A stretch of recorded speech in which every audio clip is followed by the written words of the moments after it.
it's not just the designer. The designer is making their collection, but they're surrounded by so many creative people who take that vision and, like you say, turn it into something the way the music is done, the way the lights are done, the way the cushion on the seat, the program, the whatever, all of it is a creative journey that people do together. Right. And then that makes me crazy when people think to be in the fashion industry, you have to be the designer with your name on a label. Today, I'm honored to introduce one of the most influential people in fashion, Fern Mallis. Fern is recognized as the creator of New York Fashion Week. And after 2 decades at the Council of Fashion Designers of America and IMG Fashion, she's currently host to the acclaimed 92nd Street Y interview series, Fashion Icons with Fern Mallis. Welcome, Fern. Thank you, Mark. Pleasure to be here with you. It's so good to see you again. So you are responsible for giving me my start back in the day during Fashion Week. So now I want to hear how you got started. Now, I know you from the moment of Fashion Week, but how did you get to that point when you were executive director of CFDA? Well, how long is this podcast? I've had a long and varied career. Most people think I kind of was born and started at CFDA. Right, exactly. But I had a very, successful career and was very, established before I even got there. I started my career by literally going to work with my dad every time I had a day off from school. He was a salesman in the women's accessory business, and that started my love of the fashion industry. Going to work with him, going to lunch with him and his buyers and fashion directors of stores, and seeing that looks like a good job for women. They were going out to nice lunches, they were getting good presents, they were picking beautiful scarves and accessories to have in their stores. So I always loved that. And then fast forward in college, I joined a competition for Mademoiselle Magazine, which at my time in college was the best, literally best women's magazine. It was a Condé Nast magazine, and it wasn't just fluffy fashion. It was about writers and poetry and photography, and they published all the great writers of the time and launched many, many careers. And I became a college board member for Mademoiselle, and then I was selected in my senior year of college as one of the 20 guest editors, which was a very prestigious competition that they had. And I grew up watching the August issues and seeing the 20 people who were always selected. And people before me were like Sylvia Plath, Joan Didion, Ally McGraw, Betsy Johnson. Wow. So it was a great group to follow in their footsteps. I spent a month working with Mademoiselle with the other 19 guest editors, and then left for Europe after that, after we helped put together the August issue, which at that time was a back to college issue. Oh, it was. Now, okay. Department stores all had back to college departments where you back to school, you'd buy new clothes. Now you buy a new hoodie and you're set. Right. You're done, right? Yeah. Back to school clothes don't mean a thing to anybody. Right. And anyway, when I came back from my prerequisite summer vacation in Europe, which is what everybody did in my generation after you graduated, my mom said that Mademoiselle was calling me, and I was the one of the 20 that was offered a job there.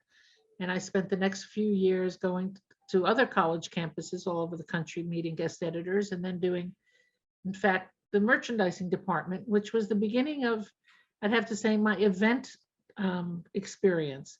So I would be going to department stores all over the country, whether it was in Cleveland or Peoria or Honolulu, to do an event in the store to bring that issue or that message to life. So in some cities, we did events called On Location. We cleared out like an entire department in a department store, and everybody would sit on the floor, or if the store did it, they put up chairs. We'd set up a stage and have all the lights, and we'd do makeovers. We'd send people to the restrooms to get their hair washed, and we'd set up a little boutique on the stage, and I would dress them and accessorize them, and and talking the whole time, and just communicating with an audience, but creating an event that was quite captivating. I did one, I'll never forget one that I did for, the issue was about health and wellness and body fashions. And it was with the guru at that time of fitness, a man named Nick Karnofsky. It was like one of those Russian gyms that people used to go to. Right. And he was a big man, a strong guy. And we were in the intimates department in the store, cleared out an area, and there was a low runway set up for a mini fashion show that happened. And then there was a reporter interviewing him and saying to him, well, rudely saying, well, you don't look very fit. You're a big guy. How do you work at? And while he was talking to her, he just leaned over on this platform that was like 6 or 12 inches high on one arm, and then lifted his whole body and was parallel to the runway and took everybody's breath away, and it shut that reporter up in a minute. So there were all sorts of interesting events like that. And then when I left Mademoiselle, I did a lot of things. I worked in the garment district and wholesale and retail. I became also then the fashion director of Gimbels East, which was a store up on 86th in Lexington. And that was a new store for Gimbels. It was in the high rent district, not down on Herald Square. And my job was working with all the buyers that was specifically hired for that store and creating boutiques. I was involved with the visuals, with the windows, with advertising. We created small boutiques for like Calvin Klein and at that time Diane von Furstenberg and people. And I was involved in what the paint choices were and what the furnishings were. And, and the windows was my domain. And I hired people like Larry Laszlo and George Stavrinos to do ads, illustrations, displays, and we did little fashion shows. And that's what was my first introduction really to the market of going to see all these different designers in their showrooms and stuff. But then I left that when Gimbels was bought by Saks and stuff. And then I opened up a public relations company. Oh, she did that right after. It was called Fern Mallis Public Relations. There might have been something in between there. I can't remember now. It's so long ago. But I would say to people, I think that I have 411 on my forehead. Now, if you say 411 today, kids don't know what you're talking about. I know my daughter wouldn't. It would have to say Google. Okay. It was, people would call me, where do you get this? I'm having a party. Where do I get shopping bags to put things in, do you know a good caterer? Do you know people always picking my brain for stuff. And I said, you know what, I could get paid for that information. Absolutely, you should. And so I started this company, and I started with a couple of fashion clients, being people like Selma Weiser, who owned a store called Charivari on the West Side. That's where I worked. That's where I met my wife. Well, and when I was there, Mark Jacobs was the stock boy. He was, yep. And, and it was, again, come up with some ideas to bring customers in at 5, 6 o'clock after work. It was the one small boutique on Broadway. Right up the West Side. So started doing that kind of stuff, reaching out to wine companies and, little mini events that, did the trick. And then my clients really shifted to the industry all my friends were in, which was architecture and design. My sister was an interior designer who then went back to Harvard to get her architecture degree. My 2 best friends were architects and interior designers. And when I started my business, I had a desk in their office. So I was surrounded by their work. And at the time, talk about events, they were designing Studio 54. Oh, wow. So, I was in this office where Steve and Ian were coming up for meetings, and it was a really heady time. That's so much fun.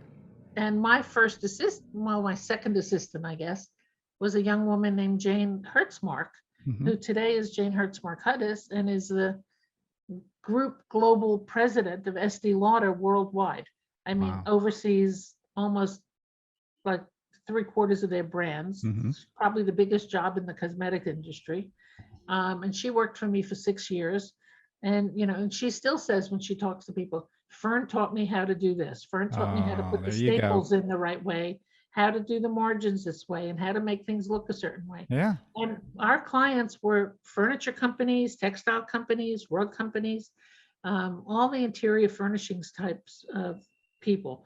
And we were doing events at the trade shows to launch new products. So every one of those was an event. Like, what are we going to do? What kind of food should we have? What should the theme be? What should the invitation look like? What are we giving out? And we were famous at that time for doing invites that had like glitter and confetti, you were the and early then ones. all those things at the beginning when Mhm. you loved it, but then people would hate you because it was all over their desk. But they opened it, they remembered You it. remember. We always did things with colors and different sizes so that it stood out from your pile of mail. Mhm. All those things are part of the events. I miss those days. Yeah. Even when I was at the magazine, you would send this great mailer and people remember. I mean, there was some cool stuff that we did at Condé Nast too. And now it's an email. It's not the It's same. an email. There's no personality. There's no, it's sad. I mean, because those touchy-feely things really made a difference. And so I did that for I then we had a client that was the International Design Center, the IDC NY in Long Island City. Mm-hmm. And so at that time, they were a client, and talk about creating an event. This was a landmark event to launch this project, which was 1 million square feet over the Queensboro Bridge in Long Island City. The kickoff launch party was the most glamorous black tie event at the Rainbow Room in New York. And it was on 2 floors. So there was one floor first where all the cocktails and everything was. And at a certain moment in time, and it was a cloudy night, which was perfect, we asked everybody to go to the windows that faced east. So you were looking across the river and over to Queens. Right. And we had sky trackers and things and whatever was set up in the building, and we lit the buildings. Oh, beautiful. And people were like gasping. Right, because you had power over the city. That's amazing. And then we did a dinner, and it was, I.M. Pei and Guathmy Siegel and all Mary Boada and all the decorators and designers of that time. And the dinner upstairs, I'll never forget, we worked with Rennie Reynolds, who was a great pal who did the flowers. And they were round, big bowls with orchids inside with a light underneath it. So the whole thing glowed from the table. And everything was dark so that worked. And the Vignellis, Massimo and Leila Vignelli did a brochure that was black patent leather. It was 1 square foot. It was 12 inches square, and it opened up, and all the pages of the event of the center were inside. And the first thing it said is, this is 1 square foot. There are 999 more at the design center. And I mean, the graphics, every single element of that party was extraordinary. And then I closed my PR business to join them full time. And the design center. Yeah, because we were I became VP of marketing advertising, and we did so many events there for the design community, like constant openings of showrooms and, themes, Italian design exhibitions, German design exhibits. I mean, that's where I actually met Bruce Ravid, who had Bruce and Bruce, who was doing exhibits for us there. And that was the best party spaces to do events in. It was really a fabulous, heady time. I didn't even know you had this whole background in interior design world. Yeah. I just thought it all, like you said, I just knew it all as fashion, but now it makes sense. It all connects. Yeah. It all connects, because when we were doing fashion events in Bryant Park, it really was interior design. And that's why I loved working over there, because you would let's try this and let's try that. And it was complete environment, from that fountain and the different vignettes. And now I get it. It all connects. All connects. In Long Island City, when we were doing parties, we'd have, a stack of extra invitations that were printed, and with my staff, we would like cut them, and just, we'd sprinkle them on the floor and make confetti out of them. We used everything, it was and that was also the same time that AIDS was happening in a big way. And many of my friends died and were dying. And I became a founding board member of DIFFA, the Yep. Design Industry Foundation Fighting AIDS. And so we were challenged as a community to come up with the cleverest events Yep. to raise money because nobody wanted to talk about it. Nope. I I mean, remember. DIFFA was there before AmFAR, before anybody. You know, one Yeah. of the proudest things is one of the first grants that DIFFA ever gave was to Genghis Stone, Mhm. who was the founder of God's Love We Deliver. Interesting. And it was so that she could get a restaurant quality refrigerator in the basement that she was working in to cook meals. Wow. You know, so we helped launch that in that way. It And one of was- the events, and I did two big events that were my events for DIFFA.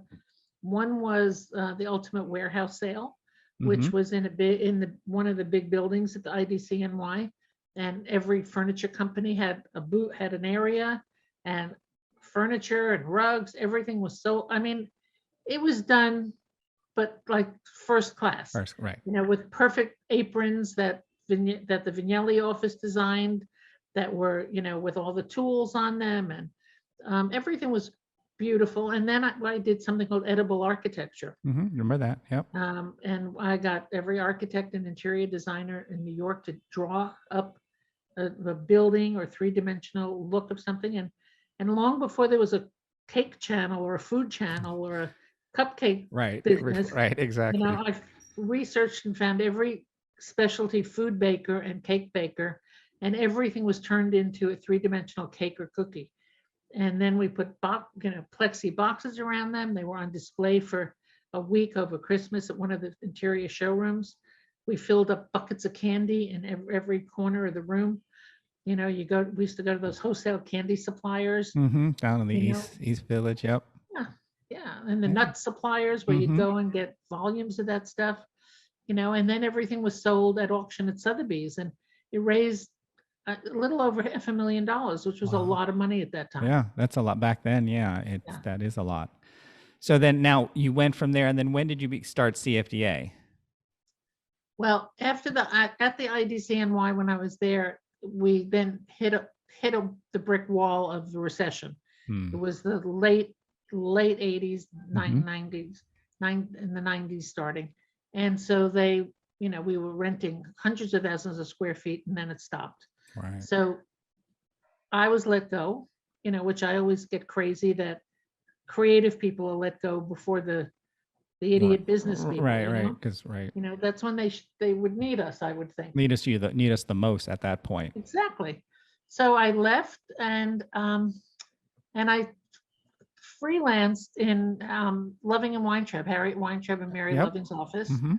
I shared an office space with Leslie Stevens, Okay. and I came with my triple roll Rolodex, I remember. which Right. those same people who don't know 411 don't know what Right. that Right. It's the round thing with all the cards in. is. Yeah, it was a valuable tool. I think I Hugely. still have it in my garage. Oh, you do.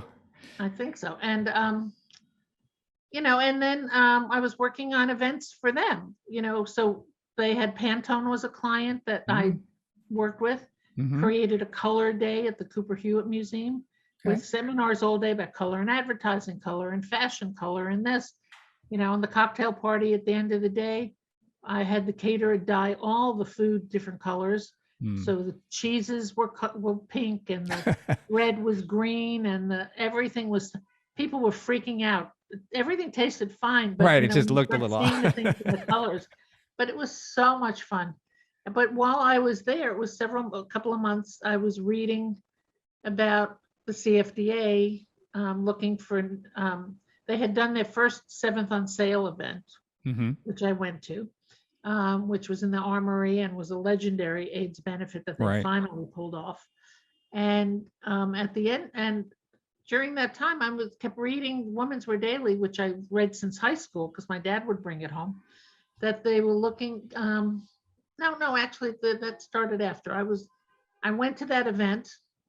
It was in November of 1990, and I was blown away. I mean, the magnitude of it. I didn't go to the dinner because I couldn't afford that. I went to dessert.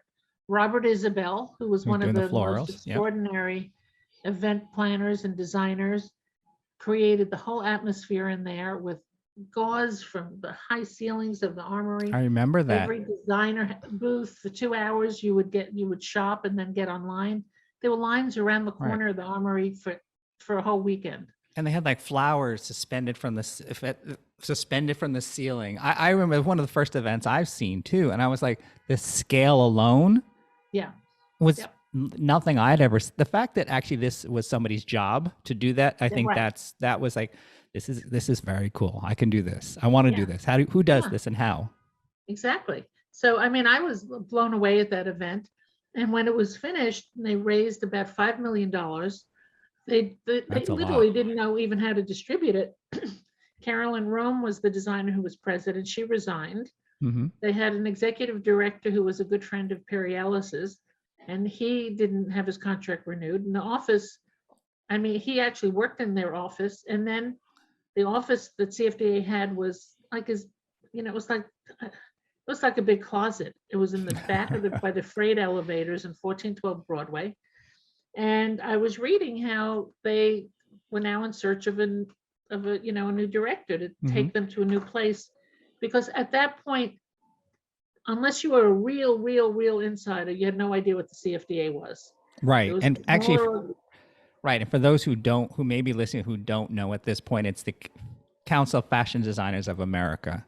And what is their ultimate, you could probably say it better, what is their mission?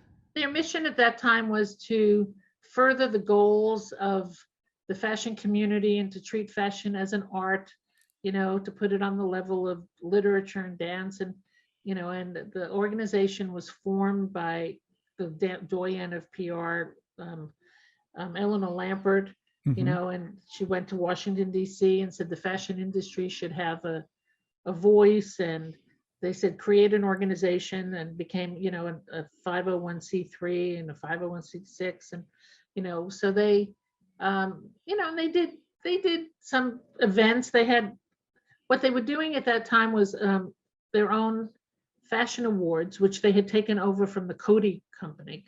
Well, they did. Because prior to that, Coty did all the people won Coty awards.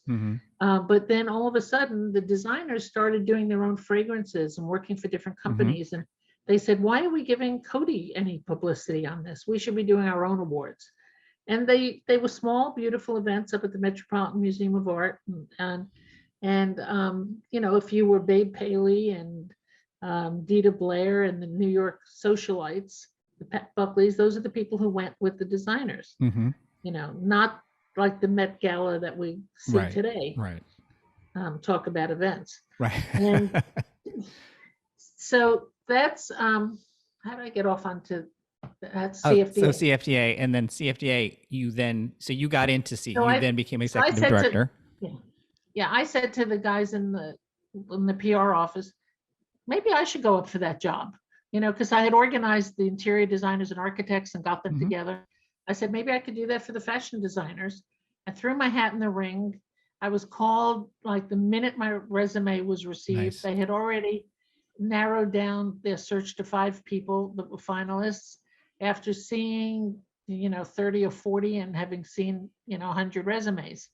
And I came in, and with my experience and my fashion background and everything, I was hired. And, but in the first interview that I had was with Stan Herman and this designer, Monica Tilley. They were the search committee. And I said to Stan, I met you when I was a Mademoiselle guest editor. We went to visit you and interview you, because he goes, oh, yes, I remember that. I said, no, you don't. That's okay, But, things come full circle in your life. They sure do. They sure do. You never know when people pop back in your life. Just like you popping back into my life now. I've always been around, Yeah.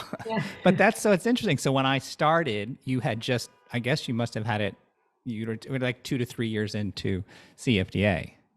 Well, when I started in 91, end of March on my birthday. And I took 2 weeks to get myself organized before I moved over to take the job.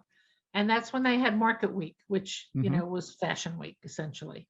And if there were 50 fashion shows, they were in 50 locations. Absolutely. Nobody talked to each other. Nobody cared if you were uptown, downtown. if you were in the Pierre ballroom one night and the next day somebody had a bar mitzvah, you had to take everything down. And if you rented it again, you'd put it all up again. Mm-hmm. But what happened is Michael Kors had a show in Chelsea in the West 20s. And as you know, the sound of the bass music, though is very loud. Mm-hmm. And if things aren't nailed down, they shake. Mm-hmm. And the ceiling shook and plaster came down all over the runway onto Cindy, Linda, Naomi, the supermodels who kept walking. Mm-hmm. And when the plaster landed in the laps of two of the most important journalists, You're like, enough. They wrote, we live for fashion. We don't want to die for it the next day. And that was my call. I said, I think my job description just changed. Right. You have to solve this one. So how did you come up with, and for those who don't know, I mean, Bryant Park, bringing it all together, one location, like what influenced you to do that? Well, I knew that something had to be done and we had to figure out a place to do it and how can we make safe and sound places. Because, after Michael's ceiling collapsed, Isaac had a show down in a loft in Soho and the power blew. There's 1,000 people sitting in a venue. People are smoking with lights and no lights at 8 o'clock at night. We had to wait for a backup generator to come because nobody was going to leave till they saw his show. Then Donna had a show and the freight elevators broke at 557th Avenue. I remember Liz Tilberis from Harper's Bazaar had to be carried out by firemen halfway through a floor. There were just ridiculous things going on. So that became the mantra: organize, centralize, modernize. And first we did a couple of seasons at a hotel called the Macklow, which is now the Millennium Hotel. And then we negotiated with Stan, who was on the board of Bryant Park. We looked at Bryant Park. It was like the backyard of the garment district of the fashion industry. And it was in the process of going through an incredible renovation. Right. It was, for those who don't know, it wasn't that pretty. It was late a 80s. druggy, Scary park. Yeah. It's one of the most beautiful urban renewals anywhere of what they did with Bryant Park. And we were able to make a deal, and I spent a couple of weeks dialing for dollars, calling companies and sponsors to raise the money, getting designers to agree to work together and share a similar venue, and personalize it to the degree that they could in the time frame that we could rent it to them. It went on and on. I mean, I could spend a whole hour on how we just did that. It was incredible. It was a moment in time. It's like when people say, like, what was Studio 54 like? You had to be there. Right. You did. Never happen again. Bryant Park will never happen again. Well, hopefully, maybe. Hopefully. No. I have hope. Because I was working for Bruce Ravid at the time too, building sets, and I wanted to be a designer. And they were like, we want a designer that can build. And that's how I heard about it. They're like, you're going to go to Market Week. They're like, well, now there's a different Market Week. We're all over here. You want to come? I'm like, sure. What do I have to do? For me, I got my foot in the door through the house crew in the back, picking up garbage. You did whatever you had to do. Right. I just wanted to be around it. When you say picking up garbage, one of my biggest mantras, as an event organizer, I guess you'd call me in some respect. I mean, every season I would come in the tent and say, there's not enough garbage pails. I remember. Where are the garbage pails? People are leaving crap around. Get more garbage pails out. I would make sure that the signage was high enough and bold enough that you could read it and see where you're going. And I was right with you. I was like, you were there. You heard me. And it's not like we had a crew to help pick up garbage all day. You had to make it easy for them, and it also had to look good. The look good was critical. Right. And and even just the general, which is what I miss so much. I mean, I miss that the tent fronts, we always use different artists and graphics, and it told a story and reflected the season or the messaging. Inside, it always changed every season. Whether we had big birch trees or the place filled with hydrangeas in the spring, and many of which wound up in my garden. I mean, whatever it was, all the stuff. And for Valentine's Day, which we inevitably had shows on, the information desk would have buckets of either chocolate kisses or or buckets of condoms to give out. I remember. And I remember filling up roses. those. Yep. Yeah, and then in the fall, I'd make a deal with the apple growers and have buckets of apples for people to take. It was just those personal touch of things. It made all the difference too. And I think you were even making this central area, and I think people still, at the time, there was a hub. So that sponsor hub, people are like, well, fashion and sponsors don't go together. I'm like, well, somebody has to pay for this or help pay for it. And our job working with you was to make sure that the sponsors were integrated well, because if you let them be, it turns into a trade show. And at the end of the day, it was somewhat of a trade show, but it could never look that way. Right. So, and we reached out originally when I started it to sponsors who I knew had a vested interest in the fashion industry being successful, going to Clairol, as a brand, going to Prescriptives at the time, because Jane, who was my first assistant, was now at Estee Lauder, and that was her brand. Going to Moet and Chandon, because it's fashion and you have to celebrate. And the W hotels, when we had those great lounges in the back. I mean, that backstage scene with W was spectacular. And we made sure that, like you said, that every area, when Olympus was a sponsor, we created a whole place for all the photographers to hang out. You remember the wall we built where we had all the photos stuck all over the wall, and they had it evolved through the week where we kept adding the pictures and pictures and pictures till it turned into a whole environment. I know. I wish I documented all of that stuff, and I didn't. I know it's in our head, but I go back every season. We did something else. Who had time to think about it? You just kept going on. Right, and in the middle, for those who didn't know, there's a fountain built into the park itself, so they would cover the whole park, and that fountain had to be turned into something every year. If it was a exhibit, I think one year we did At the beginning, we did it for the red dress and the Heart Truth. Yep. To raise money for the Heart campaign. And we filled it with mannequins wearing red dresses, and that each designer did. And then that evolved into a full-on fashion show of red dresses. Yep. So we didn't have the mannequins in there, but we always had Laura Bush come as First Lady to inaugurate that event. But then you and I worked very closely on turning that into an accessory exhibition. Oh, yes. Always creating accessories shows, because the accessory designers felt like they were getting short shrift on the runway. Right. Yeah, and needed those were some of the most fun exhibitions. You have these little items, small little items that you need to feel grand. So how do you create this environment that people want to go to and really check it out, or they're waiting in line for the shows or something? So, I mean, I think this is incredible, because now looking back, we were one of the building this hub or this world in the center.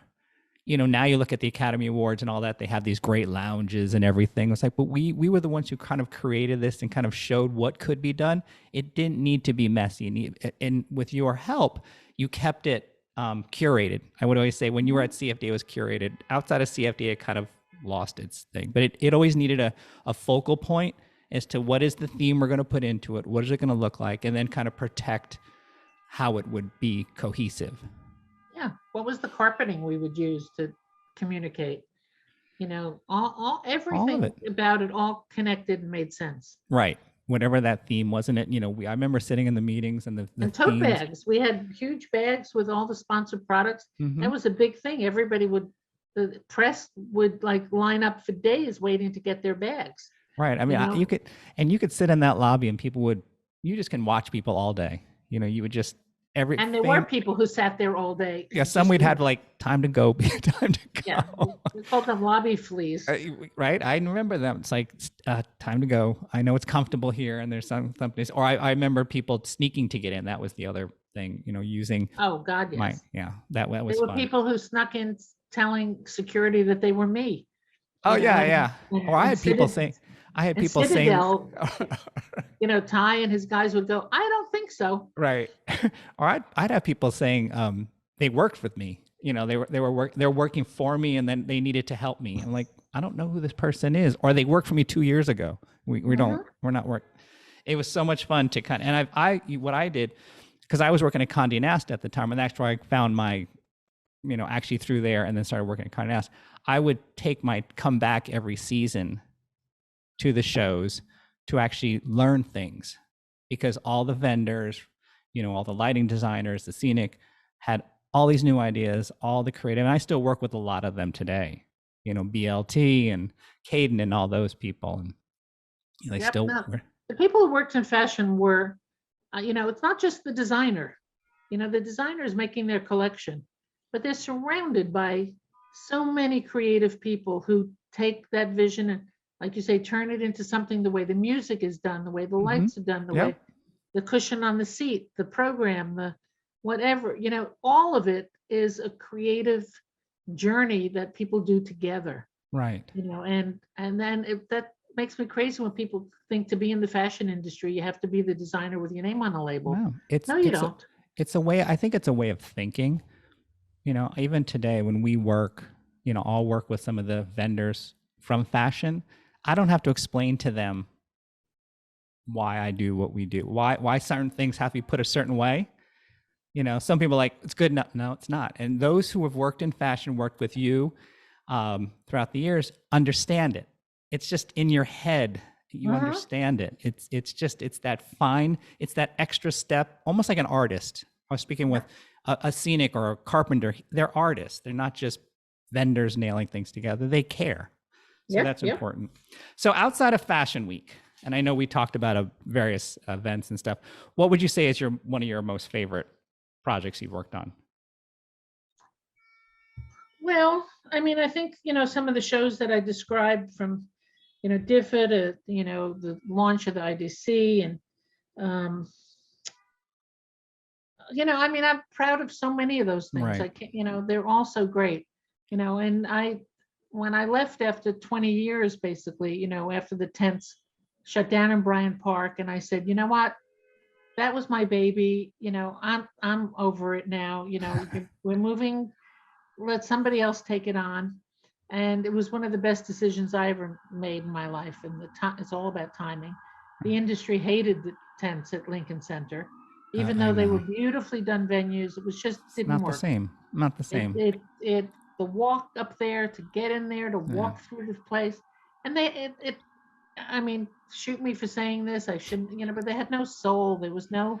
No, I understand. There was no energy and no pulse there. No matter how hard people tried. I completely understand. And the front of the tents looked like you were going into a mausoleum or something. Mm-hmm. So I left and took some time off and entered what I called in my first book, the coffee phase of my life, with everybody calling me up and saying, can I take you out for a cup of coffee? I have an idea. Somebody told me I should talk to you. Can I meet you for a cup of coffee? Okay. I'd like to talk to you about a project. Can we have a cup of coffee? And I said, I had coffee coming out of my ears. Nobody was buying me lunch or dinner. They just wanted coffee. But that experience led to a meeting with a woman, Susan Engel, at the 92nd Street Y. Mm-hmm. And we started a program called Fashion Icons with Fern Mallis. Out of nowhere, this evolved. She said, we'd love to do something with the fashion industry on an ongoing basis because it's such an important part of New York and the culture. And, they had done interviews with designers up there. They were one-offs here and there. Mm-hmm. And she said, do you think you can do that? And I said, well, I'm usually the one being interviewed, but I could put together some good questions. And can you get some good people? I said, let's try. So it started with Norma Kamali, who was a dear friend. I remember, yeah. And then Calvin Klein, who, when I asked him on the stage in front of 900 people, I said, why are you here? You're not launching anything. You have no fragrance or product. You sold your business 10 years ago. And he said, I'm doing it because you asked me. Well, there you go. And I said, oh, good answer. And then it was Calvin, it was Donna, it was Tommy, Mark Jacobs, Michael Kors, Andre Leon Talley, Tom Ford, Polly Mellon, the editor, Kenneth Cole, Simon Doonan, Bill Cunningham. Right. And so that series started as me on the stage with one of these fashion icons, spending anywhere from 60 to 90 minutes sharing with the audience who they are and how they became who they are. And they were so fascinating. They're fascinating interviews. I'm really proud of them. And I have to say, this year we're celebrating our 10th anniversary. It's been that long. 10 years of doing them. I remember going to the first one. I've done to 57 interviews. Wow. The first 19, the ones I mentioned at the beginning, were in a book that came out in 2015 by Rizzoli called Fashion Lives, Fashion Icons with Fern Mallis. Saks Fifth Avenue launched it with, again, a great event. Mhm. We had the book featured in 14 windows, all the Saks windows for 9 days Nice. for a book, and a party which had every designer and fashion Mhm. person there.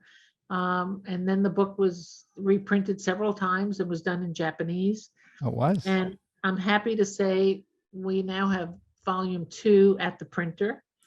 And Very and we're creating a new, very exciting boxed set of reprinting book 1. So book 1 and 2 you can buy together. together. And April is going to be another, keep your eyes tuned for another great party at Nordstrom. All right, I follow it. I saw the proofs on your social media. I was like, it's coming. Yeah, So it's coming. It's very coming. exciting. And the series keeps going. I mean, this fall, after 2-year hiatus with COVID and everything, and theaters shut and what have you, I was excited to be back. And I started with the younger crowd of Joseph Altazara and Prabal Gurung. And next week after next, I'm doing Brandon Maxwell. And then we have some great people already lined up for 2022. Wow. And that's something I'm very proud of and excited about. Yeah, and if anybody, we should definitely check out the 92nd Street Y. Go to their web page. You can actually see the list. Y.org, or go to my Instagram.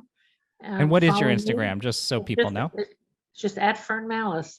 There you go. And- So yeah, and- go to her Instagram. She'll post when these 92nd Street Y talks are coming. They're extremely interesting. You get to a real, behind the scenes look at fashion. And you definitely would learn a lot for anybody starting out. And that gets me to my next question. If somebody's starting out in the business, let's just say, I'm going to say fashion or design as a very broad industry. What advice would you give somebody starting out? So somebody coming out of college. I'd say just, check your ego or your attitude Sure. outside the door.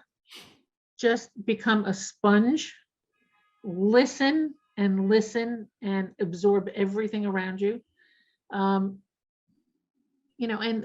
offer to do anything. I mean, I've made coffee for a lot of people in my life, and I've ran to coffee shops to get it for people. Even when I was running my business and I had clients, I'd make sure that everything was taken care of. Have eyes around your head. I've had student groups come to my office, and my office, I have to say, has some fabulous articles framed, hanging up, and all sorts of fun many stuff. walls I've of seen it. Yep. It's stuff. fabulous fashion books and all sorts of things. It's a visual feast. And these kids come and, I won't even say from where these kids were when they came in. And I said, well, what do you want to know? What would be the most helpful for me to answer for you? So I don't just talk about my life and career, I want to. And one girl raised her hand and she said, did you ever meet Presley Gerber? And I thought, oh my God. Oh my God. And then, and I told you yes. And then that I'd interviewed Cindy, his mother, and, and the whole thing. And not one of those kids even looked around the room and took in anything. Right. It was a blank slate. And when they walked out, I said to my assistant, I said, what a bunch of losers. Oh, no. How sad. Well, it is interesting because I think, if you really want to get into fashion, the event world, you really do need to have like you were saying early on, it all comes around. But you know what you really need to do? You need to go to events. I mean, even when I had my PR business, and not when I was at IDC NY, no, CFDA, sorry, and you knew the team there. There was an office, a lot of young girls working and guys, and I would get 1,000 invitations, for everything. Yeah. And I couldn't go to. I said, who wants to go to this? Somebody. Oh, I have a yoga class. Oh no, I'm going home. Oh, I have to go walk the dog. I'd say, how you learn to be better in this business? You got to go and be out there. And you got to see it. See what people are doing. See what they're doing wrong. See what they're doing right. Learn from it. Right. And meet people, and talk to people. That's, I would make me crazy to be successful. Lisa Sohanek, our buddy, Yeah. she would say, she'd say, these kids are crazy. She said, I used to go to parties and walk in Fern's wake and collect the business cards. Absolutely. They don't want to put themselves out to do anything. Well, I think some do. I mean, some do, but I'm shocked at how few, if it were me, I'd say, I'm going, I'll go. I went to an event the other day, and I haven't been to one as a guest in 2 years because of COVID. I forgot how much I got out of it. Just visually, it was actually an Alvin Ailey fundraiser gala. Great. And it was just stimulating and inspiring. I mean, first the show and the live dance, and then walking in, I actually knew some of the people working. I was talking to the producers, and one of my friends who's he produces the James Beard Award. We had a separate conversation. We're talking about lights. We're talking about fashion. We're talking about the music. We're watching everything, just absorbing it. That doesn't happen sitting in your computer. It's not, you can't. And I was like, both of us were saying, I'm like, we have missed this. It really is a whole nother world. I know it's like, do I want to get up? Do I want to go? Just go and enjoy it, absorb it, meet people. And you get so much out of it. I would go to 2-3 events in a night. We are always out. What they said, you're the most photographed person in New York at one time? At one time. Well, Fern, this has been truly amazing. We can continue on for a long time on these conversations. Like you said, everything comes around, and people that have worked with you have just continued on also. You've been a huge influence on so many people. Well, thank you. It's always good to hear that. Yes. So thank you. And I appreciate it. Mark. All right. You hang in there. It's a pleasure to be with you. You too. Thanks for listening to Creating the Perfect Experience. To get in touch and learn more, visit markstevenagency.com. If you enjoyed today's episode, let us know by leaving us a review or posting about us on social media. We love to see it. Until next time.